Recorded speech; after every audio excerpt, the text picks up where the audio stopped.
Indonesia merupakan negara kepulauan yang kaya akan sumber daya alam sekaligus kaya akan keberagaman suku dan bangsa. Hal ini menjadikan Indonesia sebagai negara kesatuan, namun kenyataannya masih banyak perseteruan yang timbul akibat perbedaan.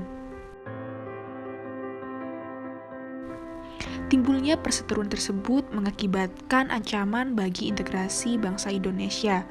Maka dari itu, kami dari kelompok 2 PKN 79 Universitas Jember ingin membahas sedikit tentang integrasi nasional dan juga contoh kasusnya. Integrasi nasional adalah bersatunya berbagai kelompok sosial dan budaya ke dalam satu kesatuan wilayah Indonesia yang akan membentuk sebuah identitas nasional. Jenis integrasi nasional. Yang pertama ada integrasi bangsa. Integrasi bangsa berhubungan dengan proses penyatuan berbagai kelompok sosial dan budaya dalam satu budaya. Yang kedua ada integrasi wilayah, yaitu pembentukan wewenang kekuasaan nasional pusat di atas unit-unit sosial yang lebih kecil. Yang ketiga ada integrasi nilai, yaitu berhubungan dengan konsensus terhadap nilai-nilai yang berlaku di masyarakat. Keempat, terdapat integrasi elit massa, yaitu berhubungan dengan kesatuan antara pemerintah dan rakyat jelata.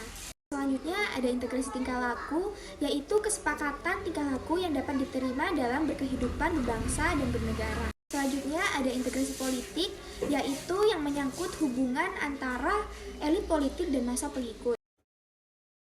Tentang wacana Presiden 3 periode jadi konversi, yaitu MPR membahas amandemen UUD 1945 dan Presiden bisa menjabat hingga edisi, tetapi malah jadi konversi perubahan jabatan itu diusulkan oleh Ketua MPR asal Arsul menegaskan itu hanya sebuah wacana dan ketua disahkan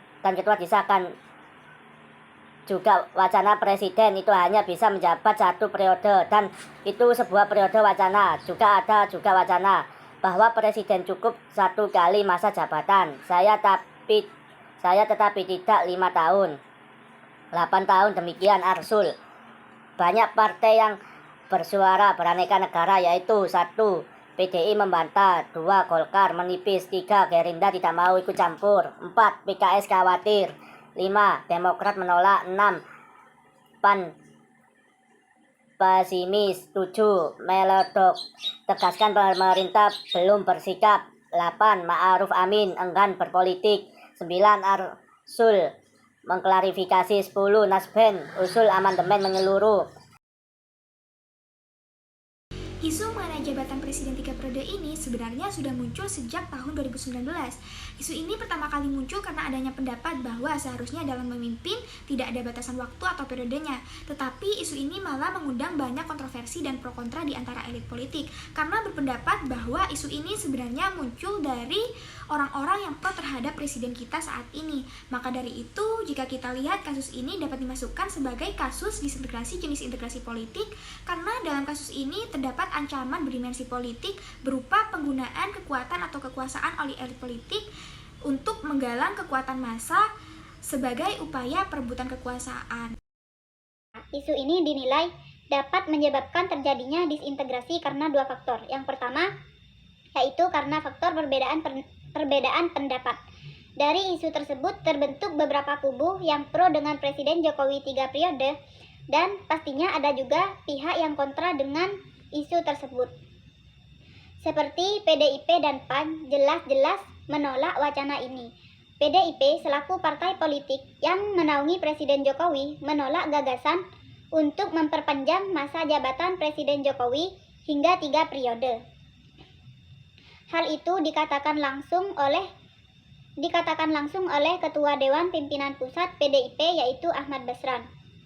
Dan PAN adalah partai politik berikutnya yang menolak wacana ini. Bahkan menurut Wakil Ketua Umum DPP PAN-FIFA yaitu Yoga Maulidi, dengan mendukung masa jabatan Presiden Jokowi ini hingga 3 periode, sama saja kita melakukan perusakan karakter dan pencitraan media yang berkonotasi negatif. Dan yang kedua yaitu perebutan kekuasaan. Keputusan dan kegiatan dari individu-individu yang termasuk dalam kelompok elit tadi mencerminkan itu hanya merupakan kepentingan mereka sendiri dalam upaya mempertahankan dominasinya masing-masing, daripada menunjukkan suatu upaya yang murni untuk meningkatkan kesejahteraan masyarakat. Nanti penyelesaian mengenai wacana jabatan presiden menjadi 3 periode. Perpanjangan masa jabatan presiden menjadi 3 periode adalah hal yang inkonstitusional karena hal ini melanggar pasal 7 dalam Undang-Undang Dasar 1945 yang tegas menyatakan bahwa presiden dan wakil presiden menjabat selama 5 tahun dan hanya bisa diperpanjang sebanyak 1 kali. Pembatasan maksimal 2 periode tersebut dilakukan agar Indonesia terhindar dari masa jabatan kepresidenan tanpa batas, sebagaimana pernah terjadi di masa lalu, sekaligus memastikan regenerasi kepemimpinan nasional bisa terlaksana dengan baik, sehingga tongkat estafet kepemimpinan bisa berjalan berkesinambungan. Jika hal tersebut terjadi, maka akan terjadi ketakutan bagi masyarakat, di mana menimbulkan penyalahgunaan kekuasaan, otoritarisme, korupsi, dan nepotisme. Keharusan yang dilakukan pemerintah saat ini adalah memperkuat fondasi konstitusi dan demokrasi di Indonesia.